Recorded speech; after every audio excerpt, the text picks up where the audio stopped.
I would say, before approving the agenda. I'd like for us to consider when adopting the agenda to remove item 2A and postpone until the board meeting in February to have further discussion and questions answered from various board members and possibly to have a maybe a special call meeting to address those questions and concern with the charter school. So Reverend Mack, one of the concerns that I would have about doing that is what we've learned is there is considerably more in that application than what has been released publicly. And certainly needs to be part of the conversation. By simply not acting on it, that continues to not be part of the conversation. I think we saw from the overwhelming number of emails we got this week from the parents and employees is that even they don't realize some of the things their original charter required to support under-resourced children that the school is now asking to have removed from their charter beyond just a location. And so my concern is that we continue to struggle with a conversation in which nobody knows how to have the conversation unless we're willing to have that application public. Is that possible to publicize the application? FOIA protects an entity, but it doesn't prevent an entity. So yes, ma'am. I would prefer to advise you in executive session, if that's possible. You might. Can't hear Julia, can't hear Natalie.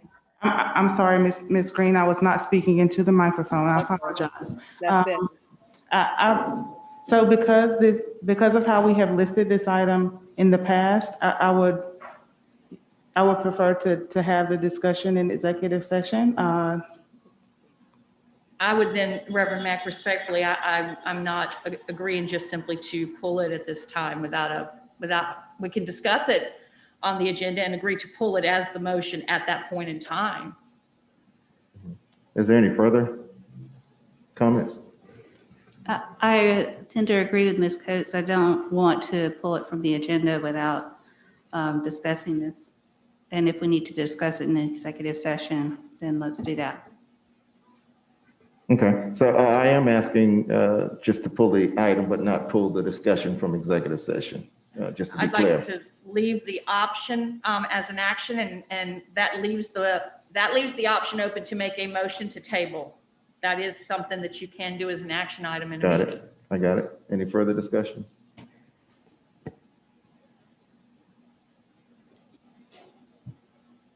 So I would make a motion to accept the agenda as is. Okay, is there a second? Second.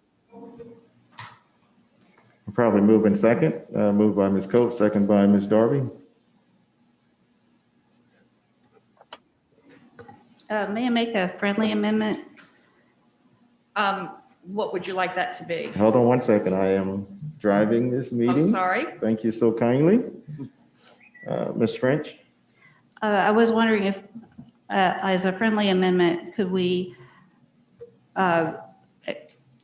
be more clear about what executive session 2A item is?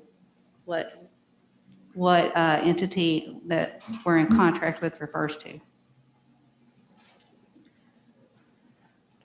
Okay, Ms. Ham, are we able to say that at this point, given the agenda? I again understand. Ms. Coates? I was going to ask the attorney her.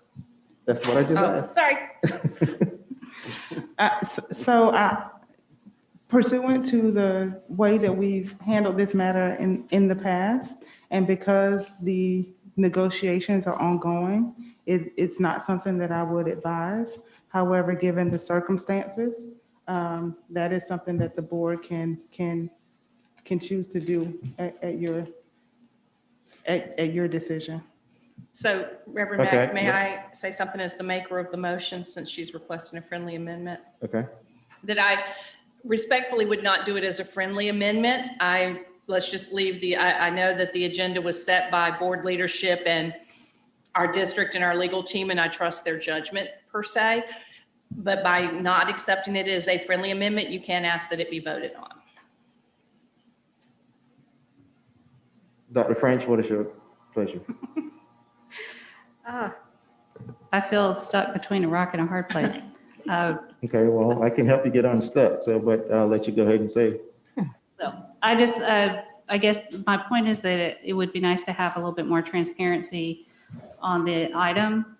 I know that that's not necessarily generally the way it's done. And so maybe this is a discussion we could have at a different time as opposed to on this item. So, Okay, can you go ahead and I would cast your agree with vote? that.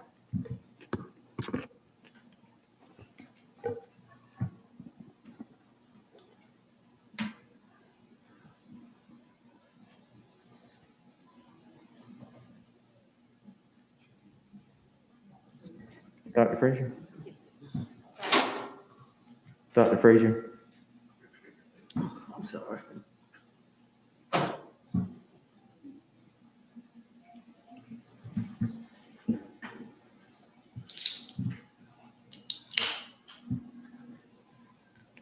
Okay, that motion passes. Item approval of minutes. Is there a motion?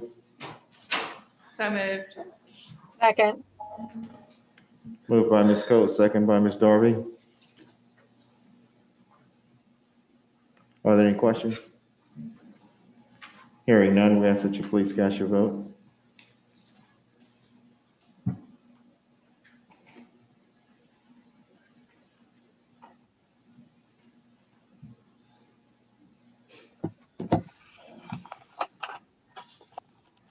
Okay, that motion passes. Entertain a motion to go into executive session. so moved. Thank you. We will now move into executive session. Those of you that's not a part of the executive session presenting, we ask that you please exit until asked to return.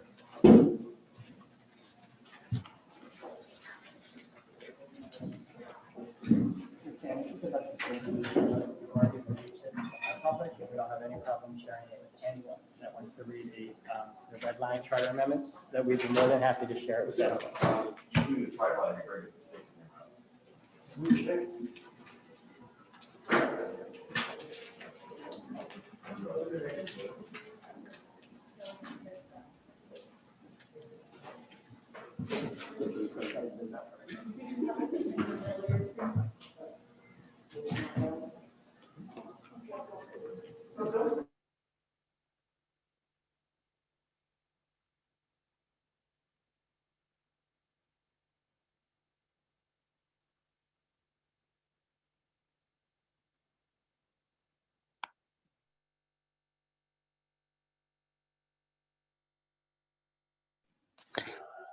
Hey guys, I can't hear you guys in executive.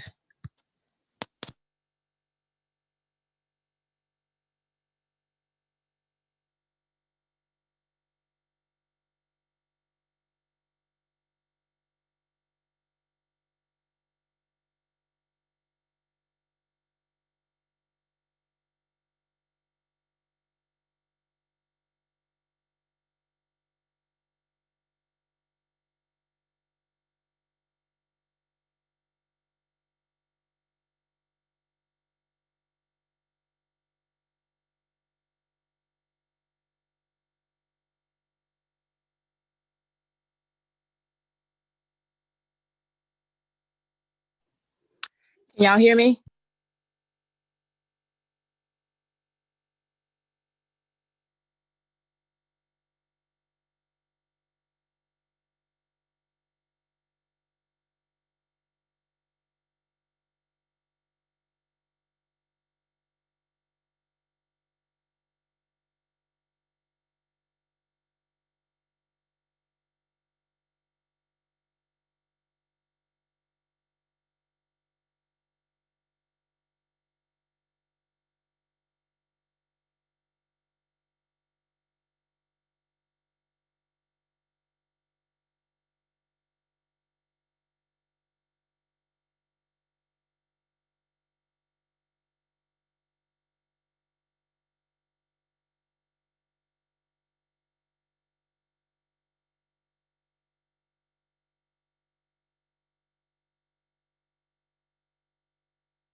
open session. At this time, we'll have a moment of silence.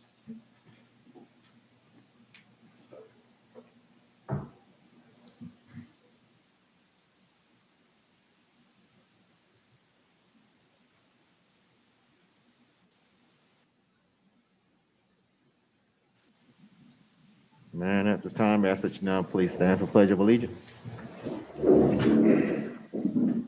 Pledge allegiance to the flag of the United States of America and to the republic for which it stands, one nation, under God, indivisible, with liberty and justice for all.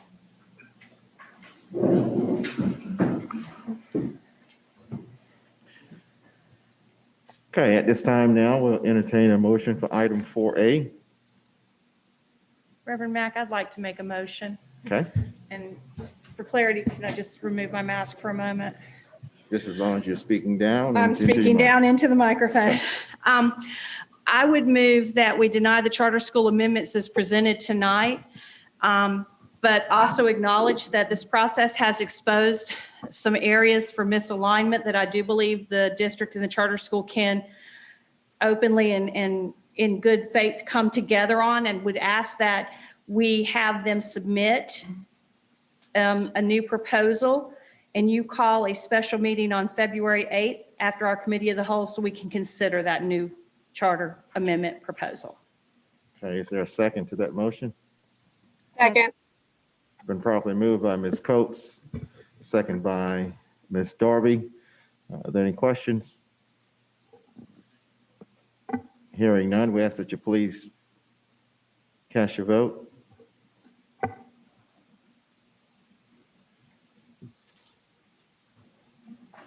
She's probably still typing while- Please note, Ms. Dr.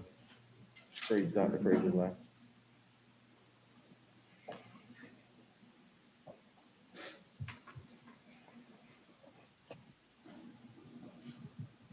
Okay, that motion passes.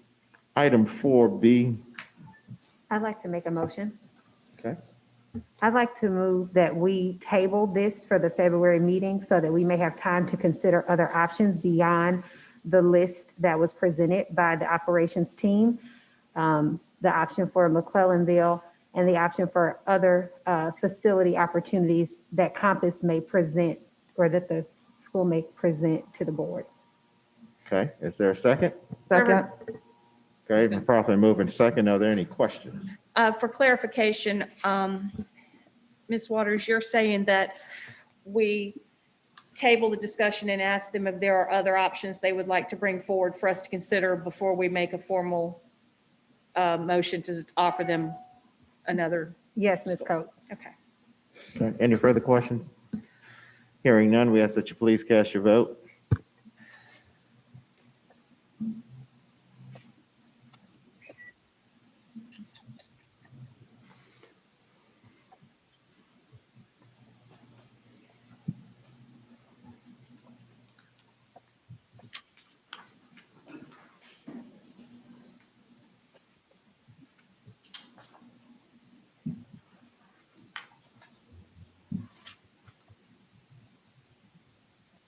Okay, that motion passes. Item 4C. I move to, I move that we uphold the constituent board's decision. Second? Properly moved and second. Are there any questions? Moved by Ms. Darby, second by, is it Dr. French? Dr. French. Dr. French seconded. Are there any questions?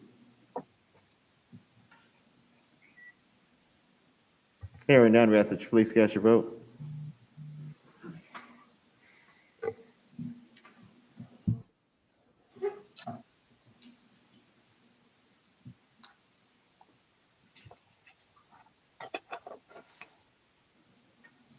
Okay, that motion passes. Item 4D.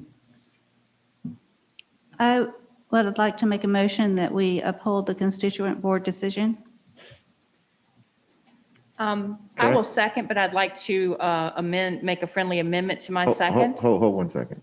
All right, properly moved by Dr. French, second by Ms. Coates. All right, Can we uphold as long as the student remains virtual? for the remainder of the 2021 school year. I'll accept that amendment. Thank you. Okay. Are there any questions? Hearing none, we ask that you please cast your vote.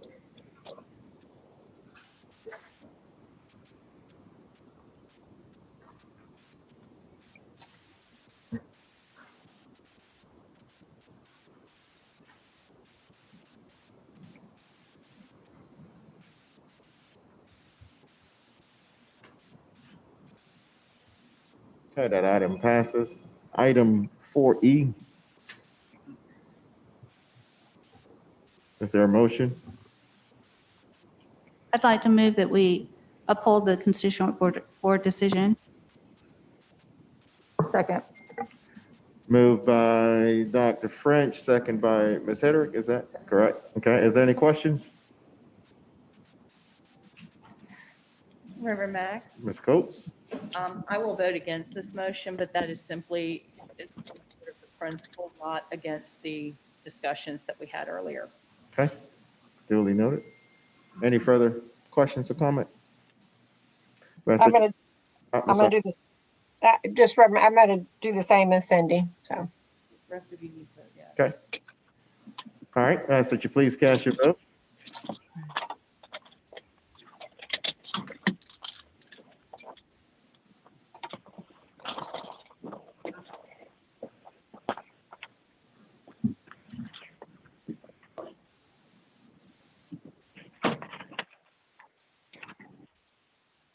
Okay, that motion fails. What? Okay. I'd like to make a motion. Okay, go ahead. I'd like to make a motion that in lieu of expulsion, placement at Turning Point Academy on board probation for a minimum stay of 45 days. Will that continue the adept services? All right, let's get a second first, and if we can do a friendly amendment, we can do that. If you want to do a second. All right, probably moved by Ms. Darby, second by Ms. Coates. Ms. Coates, you have a question, comment? Will that continue the services? I would assume so, but Ms. Coker or Ms. Ham can confirm. I would want those services to continue. You can amend the motion to reflect that board probation is pursuant to the terms outlined in the constituent board's probation, and that would continue. Okay, so I'd like to amend my motion to say what Natalie just said. All right, None of us know what Ms. Natalie just said, so can someone Yep. stop the? Yeah, Ms. Ham, can you just repeat that for us so we can capture that? Yes, ma'am. So Mrs. Coates asked if, If you can hold 1 second, Ms. Ham, Ms. Ms. Belcher. This cover is vague, it is part of.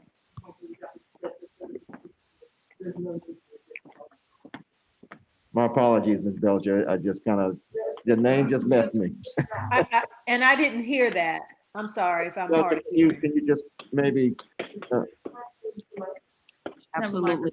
The services will continue as a condition of attending Turning Point Academy, so there's no need to make an additional layer onto it. Okay. All right. All right, Ms. Ham, I'm sorry. Oh, that's it? That's Okay. it. All right. Any further questions? Ms. Harrison, you have that? Yeah, okay. All right. Ask that you please cast your vote once it populates.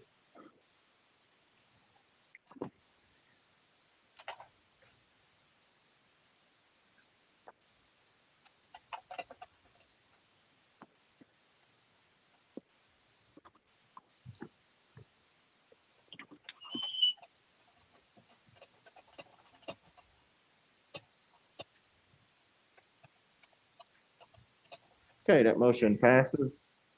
Next item up is school board recognition. I believe Ms. Taylor is up first. Or is it me?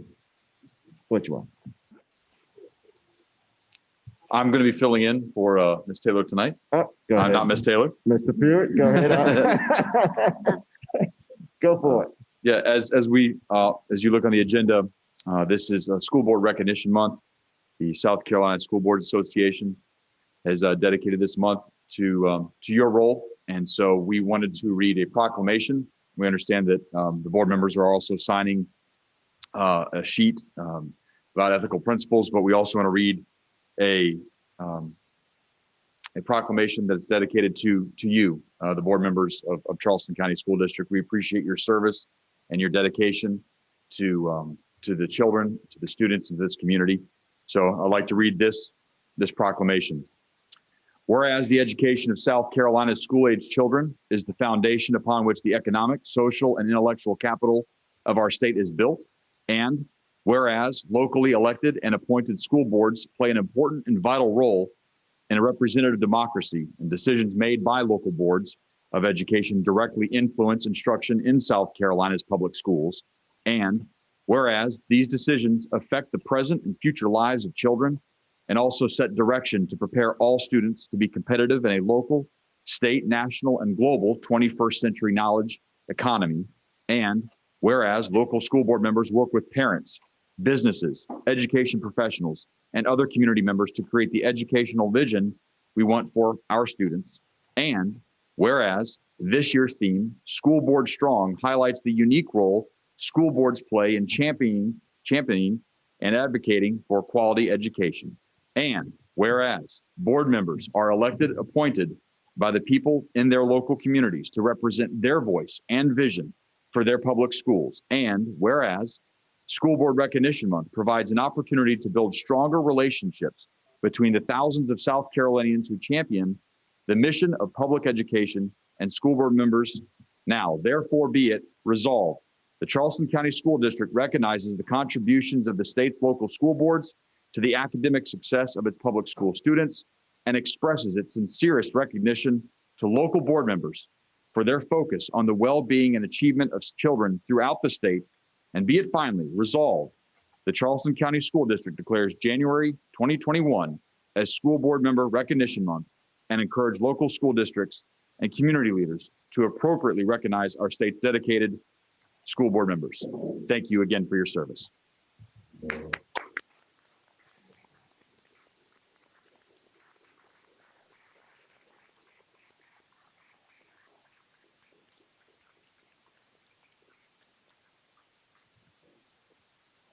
Surely And I yield my time.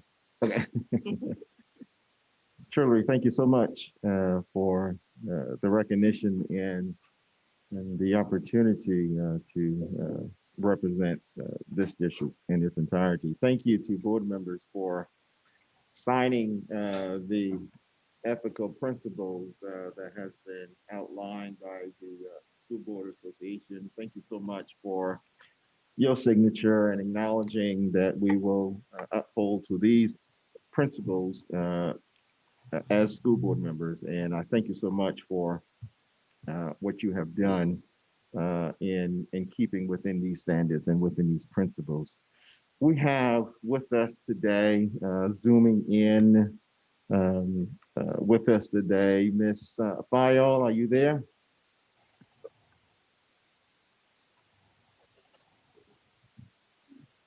Ms. Fayol, can you hear me? Yes, I can. All right, there she is. There she is. Board members, district staff, all our public viewing participants, I'd like to take this opportunity to recognize an individual who has served 30 years on the constituent school board as a representative of the North Charleston community. Ms. Fayol has been in the system for a number of years, and I'm probably going to tell my little old age because I can remember in elementary school, Ms. Fayol was one of my substitute teachers, believe it or not, some time ago. And Ms. Fayol has definitely exemplified the strength and the ability to be able to help foster our students in their learning environment in the number of years that she has served. She does not keep it anyway quiet a secret, but Ms. Fayol, believe it or not, currently serving on the constituent school board, is still sitting right now at the age of 92. What a blessing to her. Y'all, that's a round of applause right there.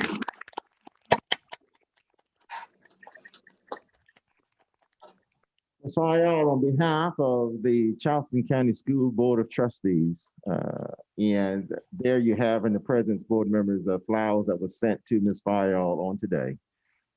We'd like to say thank you for your years of service, and you still have 3 more years currently on the constituent board, so you still have more work to do.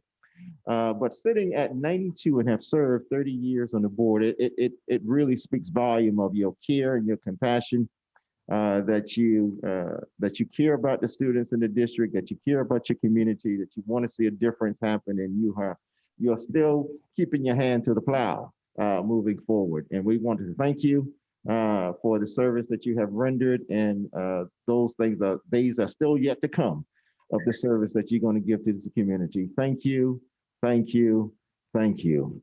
I'm going to allow you an opportunity to say something to us on this evening as well. To the superintendent and her staff, and to Reverend Dr. Mack and his staff, and Miss Erica Taylor and her staff, and especially Mrs. Sheba and Miss Suther.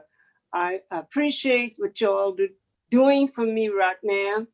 And it was a pleasure working with my students. One thing my students know about Miss Fayol, I do not play. Yeah. And I have grandchildren from every school. They'll tell you that Miss Fayol is my granny, and I appreciate that.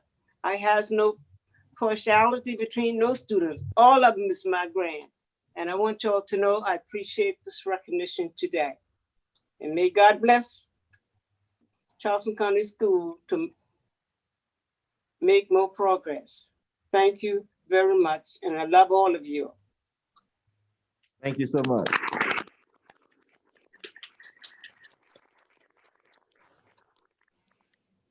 Board members, I also like to take an opportunity to share my thanks to you on this School Board Recognition Month as well. There's some of you I have served with for a period of time. Some of you have just served with for a period of about 2.5 months. But needless to say, I thank you because we have been in great dialogue in conversations about numerous amount of things, even in the short time in which we have served. But I'd like to take an opportunity on behalf of myself to present a small token of appreciation to you, and to say that I thank you for allowing me to be your board chair, and also to work alongside with you in so many different ways. So Ms. Cindy Bond Coates.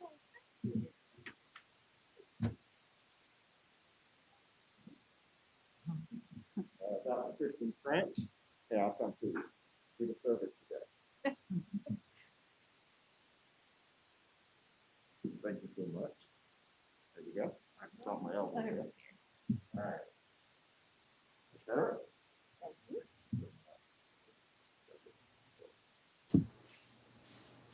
And thank you.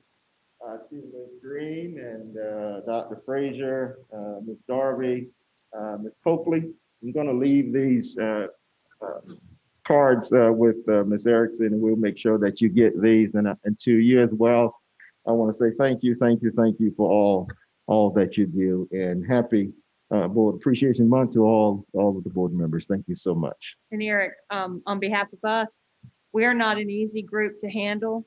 Thank you for what you do for us. And That's an understatement. Yes. Thank you. Y'all speak for yourself.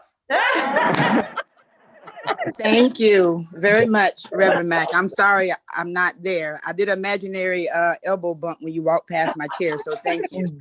Sure. Okay. All right. Moving right along. Next item, Ms. Waters. Yes, thank you.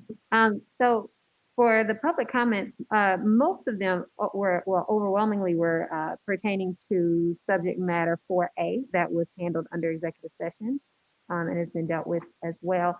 I do want to respond to one of the comments that I believe we've all gotten and we've responded as a district and privately, but I do want to acknowledge that this COVID-19 pandemic has made everything look different, and certainly the public comment section of the meeting is no different. But please know that we are very concerned about getting that ship turned in a different direction and figuring out a way to safely resume public comment. So please look for in the February meeting, committee of the whole meeting, plan put forward to attempt to resume. We'll have to discuss as a board because we want to make sure that we're taking utmost care with the safety precautions that we have to maintain. But please know that we are looking for ways to have you all come back to be able to provide public comments. We are reading them. We will continue to read them and respond to you all individually. And just thank you for your continued engagement and for bearing with us in this time. Thank you, Waters. Okay. All right, at this time, we'll have a superintendent's report.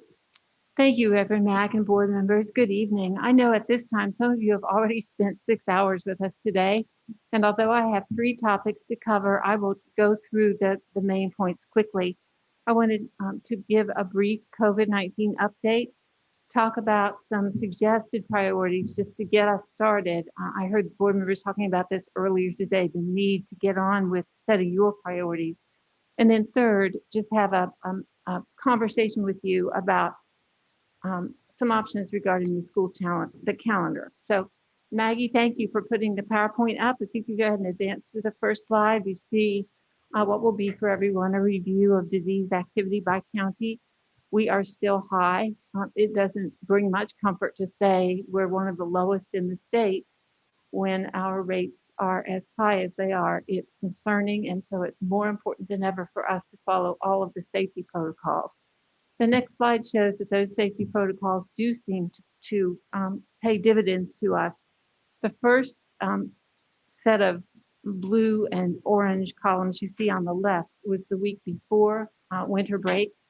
Then we saw a spike as we expected after break, and we had begun to come down. But every single time we're closed, the rates go up when we come back into school. But we are tracking this very carefully and wanted to share with you our cautious optimism that we're getting things to a much better level inside our schools. The next slide simply repeats something I'm sure you've already seen, either in the media or from our inclusion in the board brief. This excerpt from a piece that Dr. Allison Eckert, a pediatric epidemiologist at MUSC, wrote after she carefully combed through Charleston County Schools data. She said initially, she was not in favor of bringing children back to school, but now she's a believer. And then her really important statement is at the bottom of this slide. It's so compelling that schools are safe if you put all of the mitigation strategies in place. So that's continuing to wear masks and not making any exceptions except where there are clearly documented medical reasons. Socially distancing to the extent possible, making sure we are careful with hygiene, continuing the contact tracing, whatever it is we need to do. The air handlers, the ventilation improvements have made a big difference in our school district. And then hopefully the last piece of that combination of tools will be the vaccines that will roll out at some point. On the next slide, as we reported last time, we have been able, the schools and the level leaders, directors, communications, our health people here at the district and legal have all been able to figure out how to go ahead and get the notifications out to elementary parents when a child in the classroom has tested positive. Dr. Joe Williams, middle and high school principals have conferred, and they are ready to start that process as second semester phases in. So they won't be able to say this specific classroom is where a one case occurred. But because of the amount of changing of classes students do all day long, but they will send an email out to every parent or to a teacher to say a student in one of the classes that you were in today tested positive. So we think that is, it was great feedback from parents, and it's a good step that our team is taking. The bulk of this work is done at the school level. And then, of course, we want to emphasize that if a child is indeed a close contact, that individual notification with the parent would occur. We sent out a survey to determine how many of our nearly 7,000 employees would want to take the vaccine when it's available. At this point in time, we have about 3,800 respondents. 85% have said yes, they definitely want the vaccine. Another 9% are undecided, and 1% has already had the vaccine. So we know that 95% of our people may be interested in getting the vaccine. So the logistics folks are setting up, making sure that we're ready to get into action as soon as the vaccinations are available, if in fact the school district is involved in a widespread en masse vaccination of our employees.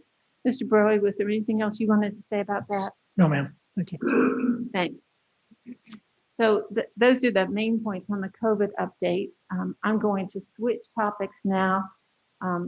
Understanding I'll come back for questions later, but I'm going to switch topics to some key areas of focus for consideration. The board started, you had a wonderful session talking about your priorities, indicated that you want to get back with that as soon as quickly as possible.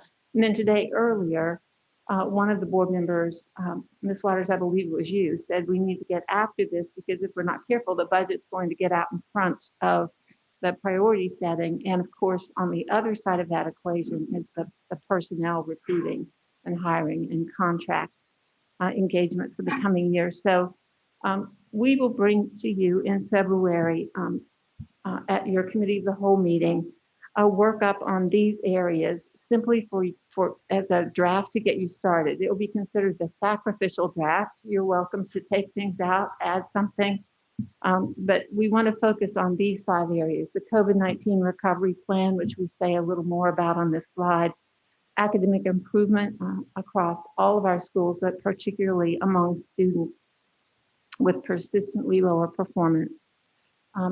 A big talent focus that includes teachers, leaders at the school and district, as well as making sure that we do everything we can to retain the teachers we have. So there's a salary study that's coming through the works from the Audit and Finance Committee. We also indicated we want to see if we can do more than we have done to date to attract teachers and leaders of color. Communication and community engagement is something I know that team and the board and public always want us to see if we can improve upon. And then, of course, we have the Phase 5 capital projects building program that needs to come to the board so that you can begin prioritizing those projects. So on February 8th, we'll be prepared to come with some more information about these things. We'll start with the metrics. How would you know if we've done a good job? So the board can say those are the right metrics or those aren't. The strategies for consideration, the budget implications, and any personnel implications we think that these areas would have. And if it's wasted work, we don't mind. We just feel we need to get started because we're at risk of being a little bit behind on the 8 ball. The final item I wanted to discuss is the school district calendar. You'll recall that back in August, we were trying to make sure that we had all of the mitigation strategies in place. We wanted to start what we call the soft start to ensure that all of the 5 major tools that I mentioned earlier were working together, working well. And so we delayed the start of school till the day after Labor Day. That then pushed the ending date until June 18th. So on the next slide, we simply laid out some ideas for exploration. We'd like to explore with a representative group of parents, teachers, principals, whether there are any days in the current calendar that might be used differently so that we may be able to start backing off the June 18th date. We think it might be advantageous to move as many of those instructional days into the school year before students take whatever assessments they're expected to take. We know they'll have to take the end of course exams. They have to take the formative assessments, the MAP tests that let us know how much growth has occurred and what the actual academic achievement levels are. We don't yet know whether they have to take other assessments, but they'll have to take advanced placement exams and some other college going exams that are pretty high stakes. So we think the more instructional days or practice we could get into the calendar before the end of the year, that would be great. The state has waived the seat time requirements, but we still are obligated to deliver 180 days of instruction somehow. So we can't just say we're going to forgive 5 days. We need to think about how we might use them differently. So here's one option. It's just an example. We have a teacher workday coming up on February 5th. Students are off. If you were going to have your students do some math review that they might do to get ready to take the math test, it's not inconceivable that math teachers that day could prepare review sheets or review work, whatever, in whatever form it comes, that would help students reinforce the skills they'll need to be fresh on for the assessments. So that could count as an instructional day for students at home while teachers are still teachers still have the benefit of the reserve of their workday. We don't know if that is feasible, but we'd like this week to convene representatives of those three groups to let them chew on that a little bit. It may be that they say we'd rather stick to the June 18th calendar, but we wanted to give them the opportunity to weigh in on that. And of course, the board controls the calendar, so we didn't want to start any conversations without having first alerted the board that we're getting requests from parents to try to back up from June 18th. And we'd like to see if the primary persons who are impacted by that decision are amenable to thinking about some other options. So that concludes my report. I'm certainly open to questions, Reverend Mack. Okay, we'll go around the room. Dr. French, you have any questions? Yes, actually I do, but the possible calendar adjustment. Since you did mention a date that's coming up a week from Friday, I've heard from teachers in the past that any changes that happen within the 2-week window of planning, that's particularly difficult for them. And I do hope that you'll weigh heavily what the teachers feel about any changes coming up, because they have learned so much this year. And I think that some of the issues that they do have are the constant changes. Yet, maybe they would appreciate this. I don't know. So I hope that that will get a large weight in your consideration. I think you've articulated our feelings about the matter precisely. That they have to have the first opportunity to say, we think this is a good idea or it isn't. Okay, Ms. Hedrick? Good question. Okay, Ms. Coates? So what would this look like? What can we expect to see? Clearly, this is not an action item, but we will be hearing. So can you give us an idea of when you guys will be making that decision, when you'd be meeting with these teams, how we would get some sort of understanding of what those conversations entail? Right. So the first discussions with representatives from each school invited to participate would have to happen this week. And if they want to move on February 5th, if they feel that that's they would rather try to have an instructional day, an e-learning day on February 5th rather than on June 18th, we would actually need to ask the board for a telephonic meeting next week to revise your calendar. But we can expect that all schools will be contacted this week and given an opportunity to have someone weigh in on this. Every school improvement council will be given an opportunity to weigh in. Every teacher roundtable participant from each school will be given an opportunity to weigh in, and representative group of principals. Thank you. Okay, Ms. Darby? I support the idea on the calendar. No questions. Okay, Ms. Coakley, No questions. Thank you. Ms. Green, No questions, thank you. Ms. Waters. No question. All right, well, I will ask a few questions, not a few questions, but make a few comments in reference to your slide, Dr. Postway. Thank you so much for the slides, and thank you for including Dr. Eckert's comment about the mitigation strategies in place, because without those strategies, Mr. Baroy, in place that your staff has successfully done throughout the district, we won't be able to control those positive cases that has been identified. But truly, because of those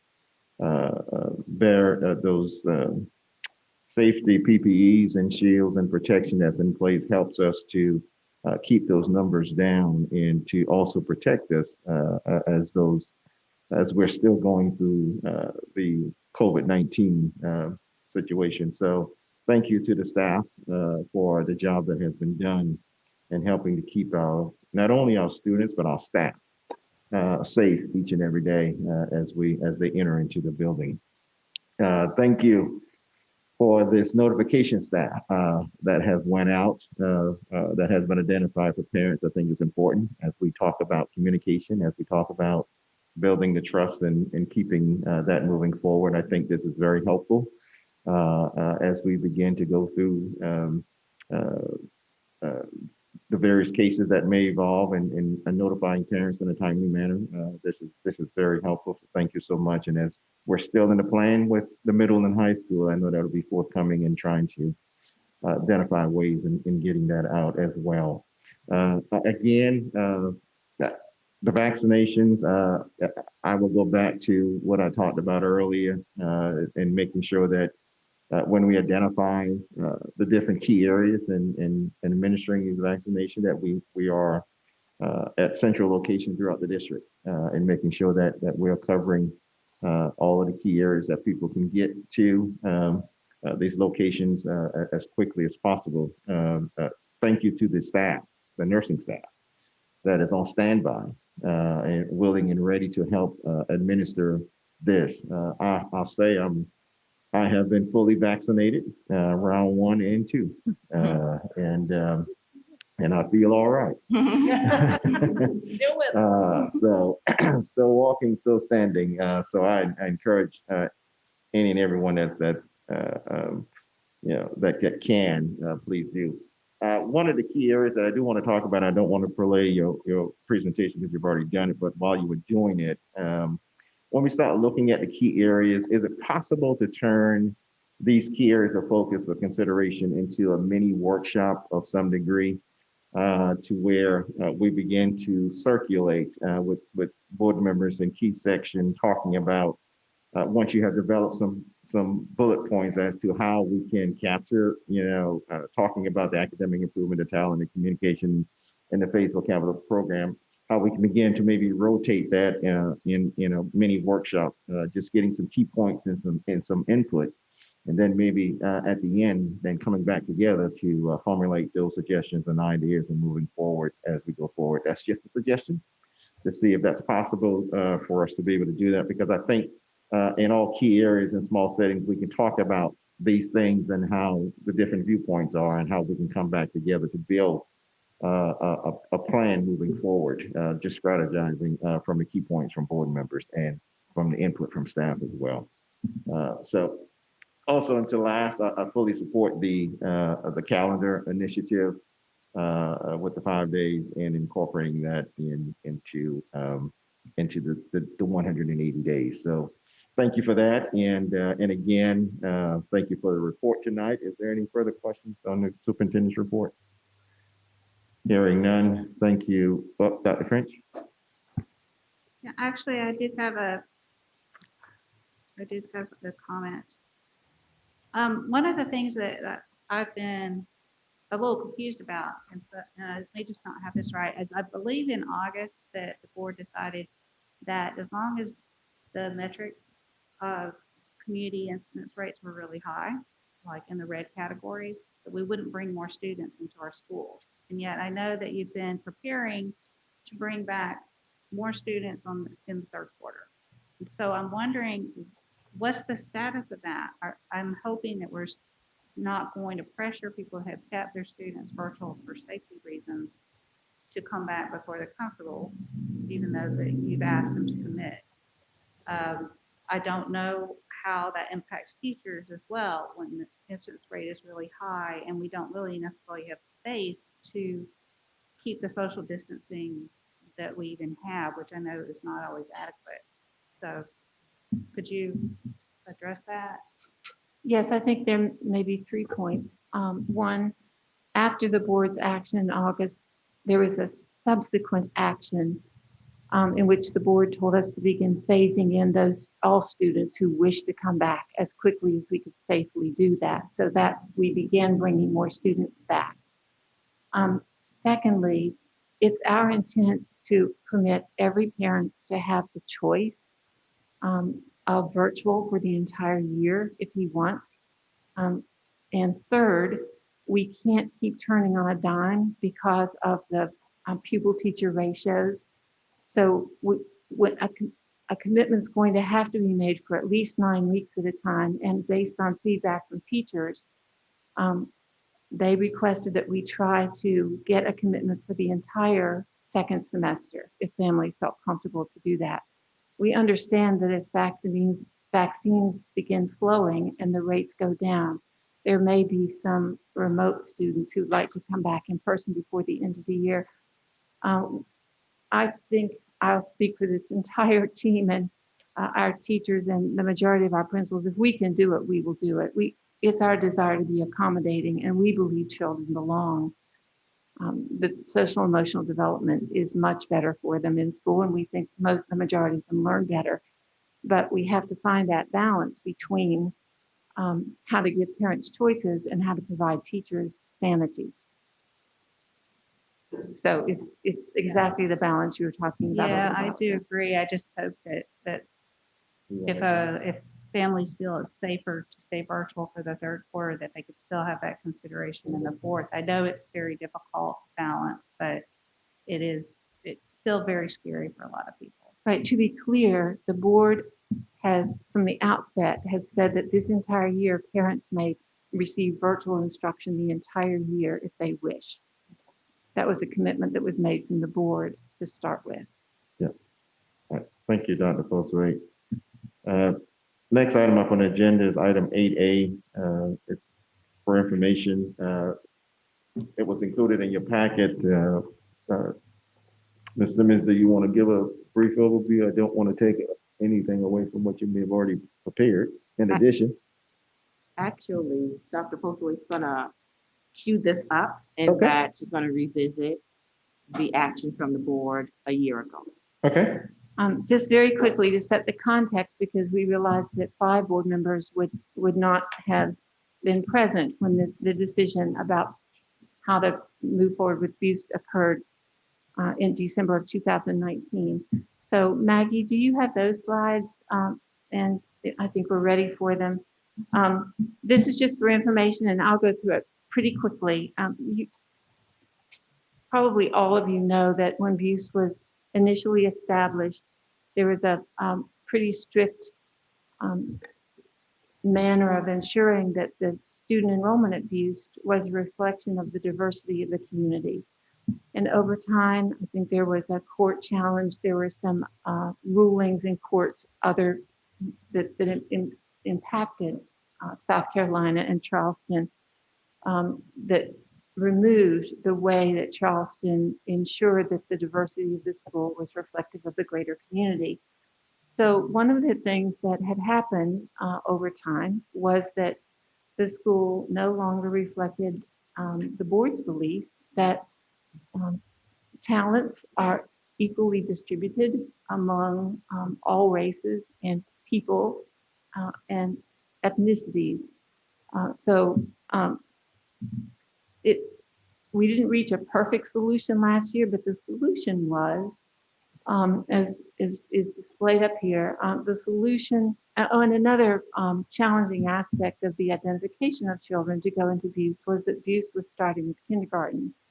So to select students to begin the kindergarten advanced program at Butte. They had to be tested when they were 4 or 5 years old. And everyone knows that testing children, particularly at that young age, for giftedness is not a reliable or valid proposition. So one option that the board talked about and then voted on last year was to make Memminger a feeder school for Butte, for the primary grades. The entrance priority for Memminger would be the students who are zoned for Memminger, then any other D20 students who wish to go to Memminger. The number of kindergarten classes was expanded. Michelle can probably speak to that better than I. And then the remaining seats would be divided equally. 1/2 of the remaining seats went to students from 80% poverty schools outside of District 20, and the other half went to students in any other district, any other constituent district, with the understanding that when the Memminger students got to 3rd grade, those who qualified would automatically apply to matriculate to Butte. Along with that, of course, has to be a very robust early childhood program and a lot of supports to try to close achievement gaps that children often bring with them when they start school. So in 2021, we added 1 class per grade at Butte in grades 3 through 6.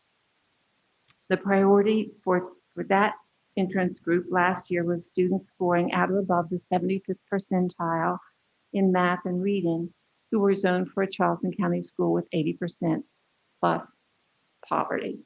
So as we added that 1 class, there was an intentional effort to ensure that children who had previously been underrepresented were given an opportunity to apply for and attend Butte. That strategy, as you know, was one of the more successful strategies from the mission critical decisions. This was, of course, a highly complicated and controversial process. We were to develop admissions criteria for the new admissions for Butte before this school year began. We did that. We brought those criteria to the board in July. In July, we were all focused on COVID and trying to get school started. So we felt it important to bring back now, remind everyone what those criteria were, because the school choice window opens tomorrow, and we thought you are likely going to get a lot of questions about this. So by 24-25, we're supposed to expand the middle school at Butte to 4 classes in 6th grade, 4 classes in 7th, 4 classes in 8th. So for next year, we have to phase in 1 more 3rd grade class, and we have to phase in 1 more 6th grade class.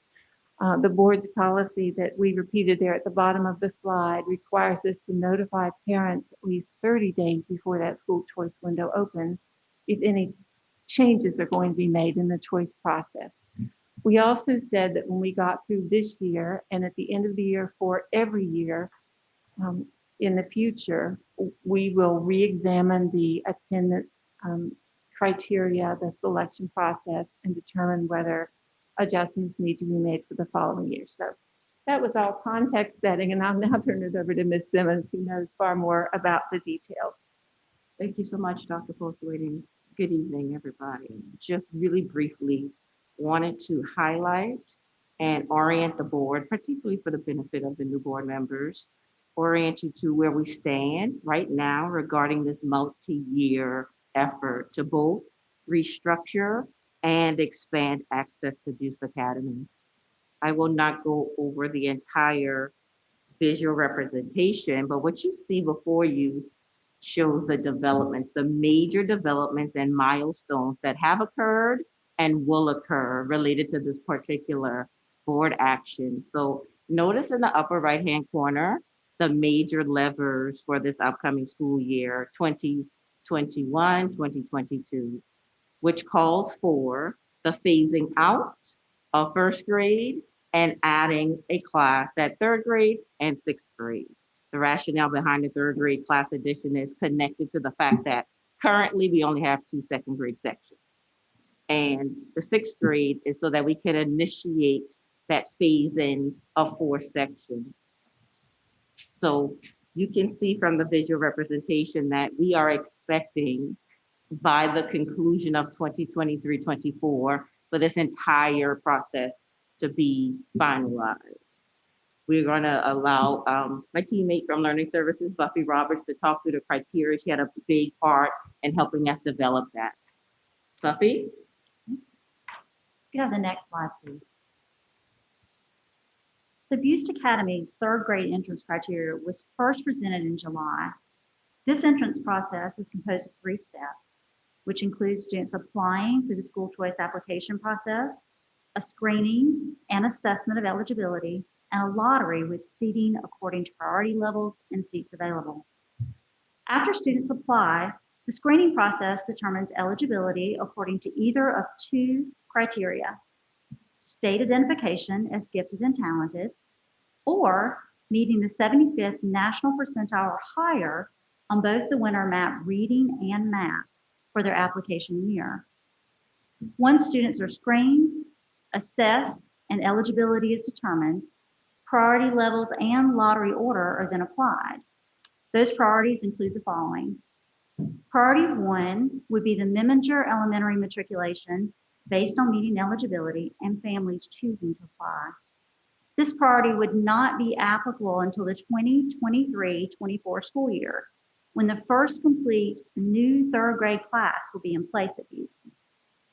Priority 2 would be for those applicants who are zoned for an 80% or higher poverty school, again, based on meeting the eligibility criteria. Priority 3 would be for countywide applicants based on eligibility. The sibling rule, as well as the twin policy, are applied within each of these 3 priority levels. The way the process works is that all priority 1 applicants meeting eligibility are seated first. After priority 1 applicants are seated, priority 2 applicants meeting eligibility are then seated. After priority 1 and 2 applicants are seated, the priority 3 applicants meeting eligibility are then seated. Again, within each of the priority levels, the sibling rule, twin policy, as well as the lottery order are applied. An annual review of student learning outcomes at Buist will occur each year in order to determine the need for any possible future adjustments to the entrance criteria. For the current 2020-21 application window, the same eligibility criteria discussed today, along with priority 2, again, that was students zoned for an 80% or higher poverty school, and priority 3, students zoned for countywide, will be applied for completing the seating and expansion classes, as well as any other available seats. As a reminder, this priority level 1, the Memminger matriculation, will actually not be in effect until seating for the 2023-24 school year, when that first complete new third grade class at Buist will be in place. So if we can do the next slide.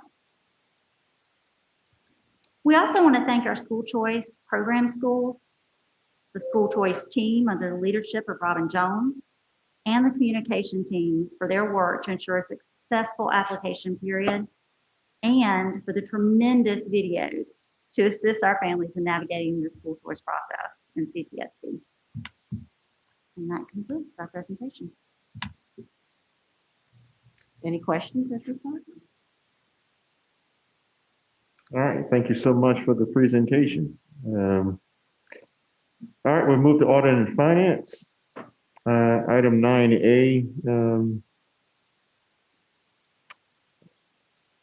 Ms. Green, are you presenting? Mr. Kennedy, are you presenting? The information has been presented.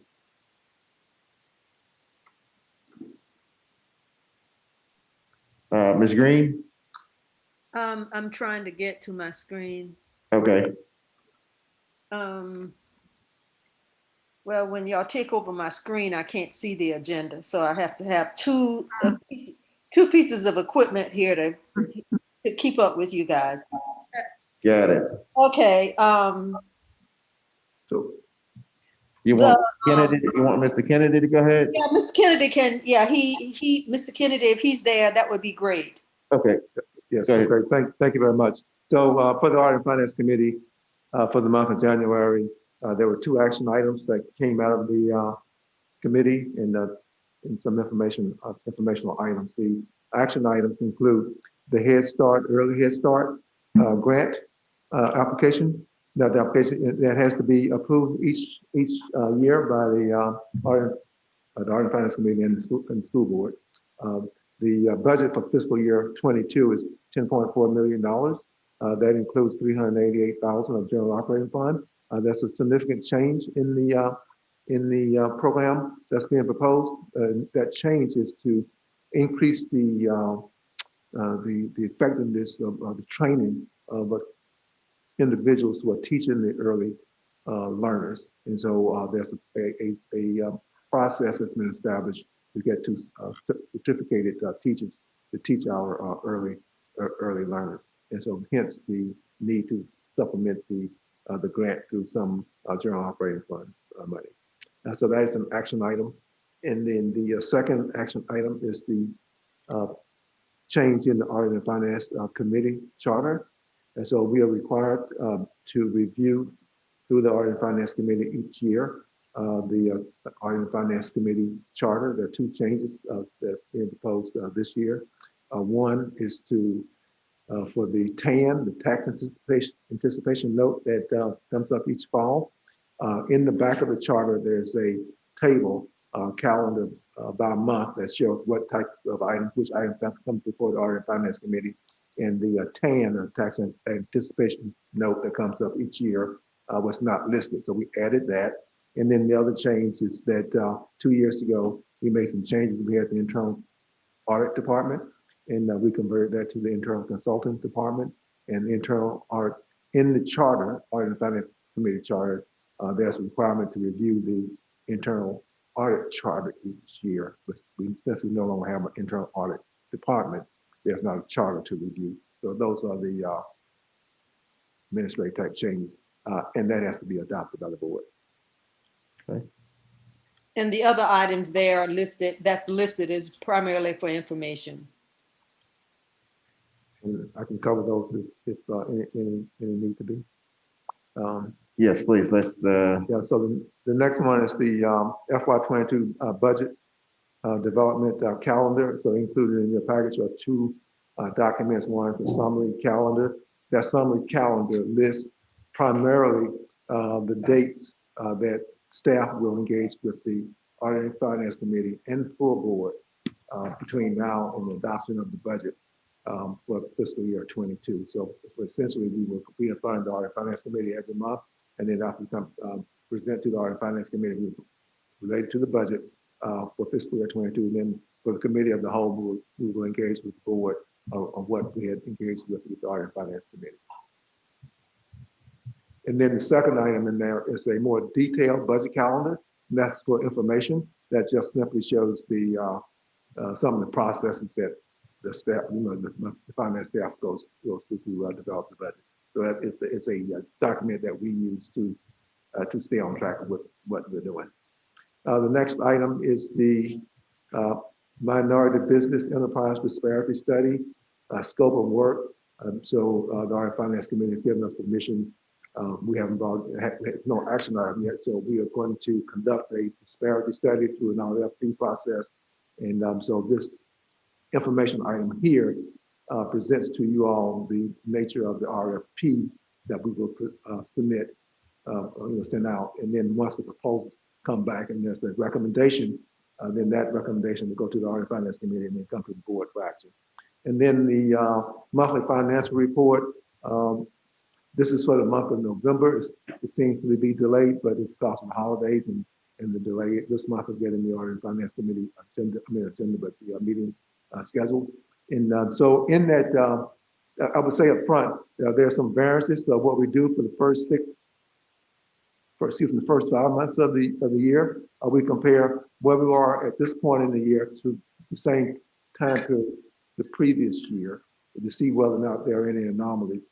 And so in this report here, it shows for revenue that we're like $21.8 million less this year than last year at the same time. And then $8.4 million or so for over in expenditures.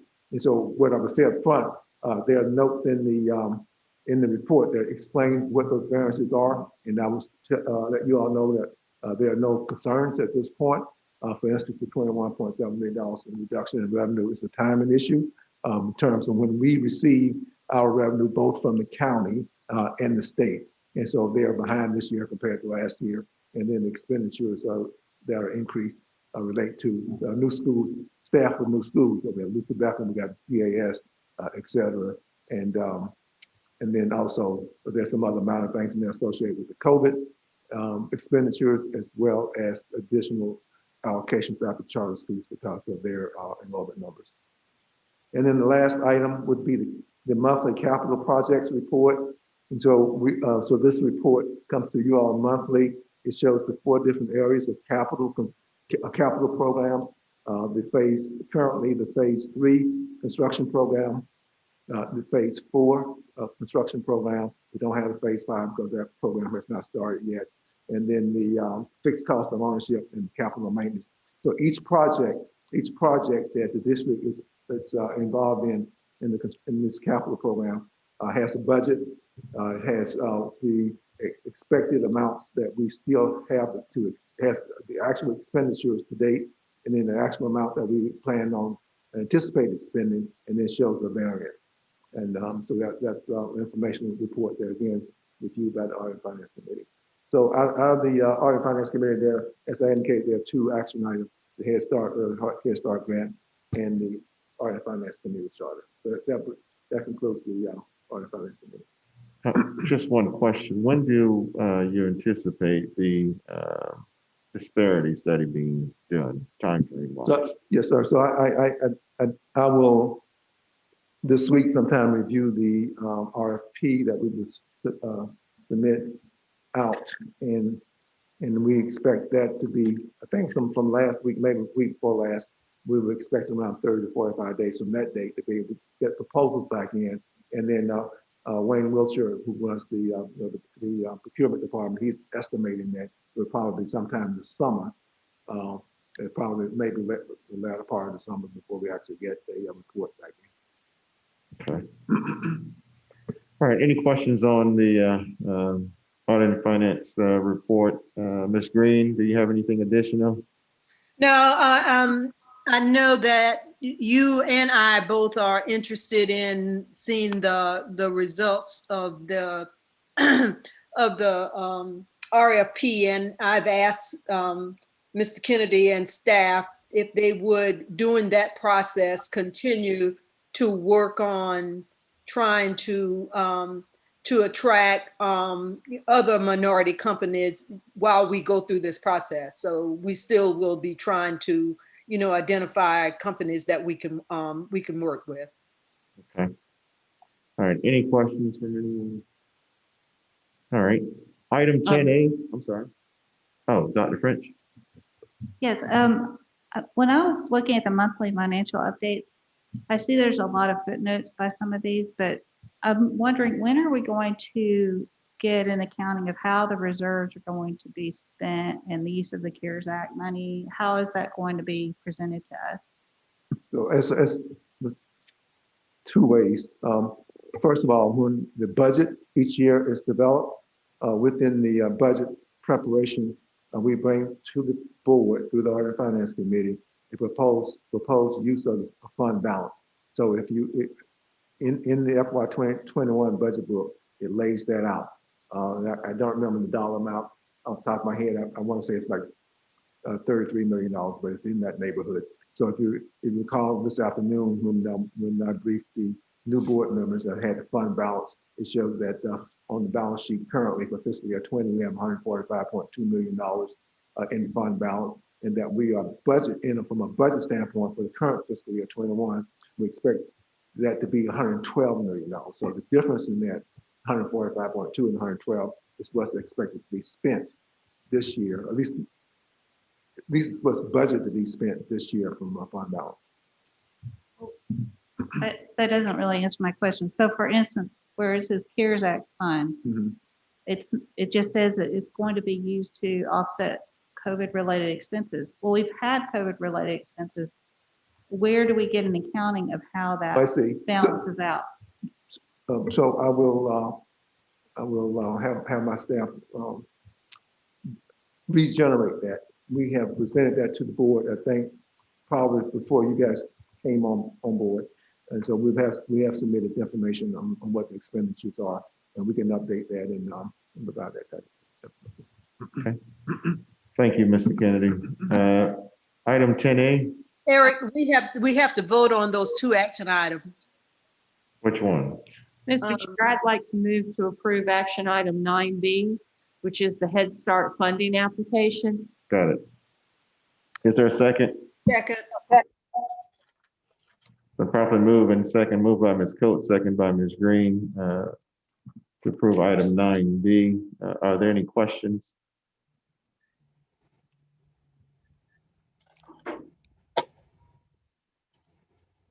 Hearing none, we ask that you please cast your vote.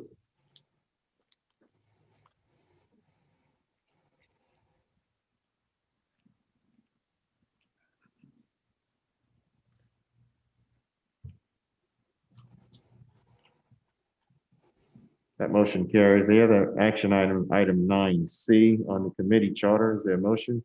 Move to approve the changes as presented. Second. Moved by Ms. Coates, second by Ms. Darby. Harvey. Are there any questions? Hearing none, we ask that you please cast your vote.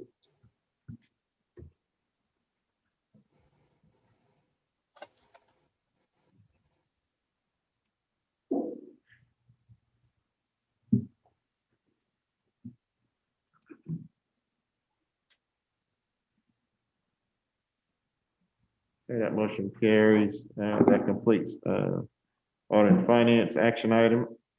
Item 10A, Reverend Mack, since there have been no changes since first reading, I move to approve second reading of policy IMG. Second. moved by Ms. Coates, second by Ms. Darby. Are there any questions? I think it was second by maybe Ms. Green or yeah. somebody else. That's fine. Second by Ms. Green, okay.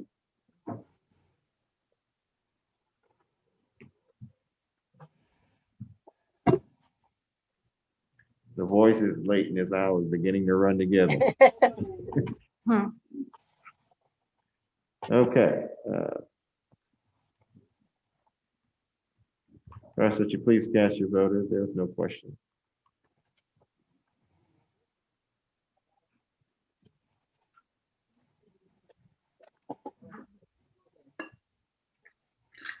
Okay, that motion carries. Just want to remind everyone of the upcoming items on number 11 is the consent agenda items. Those were approved once we approved the agenda.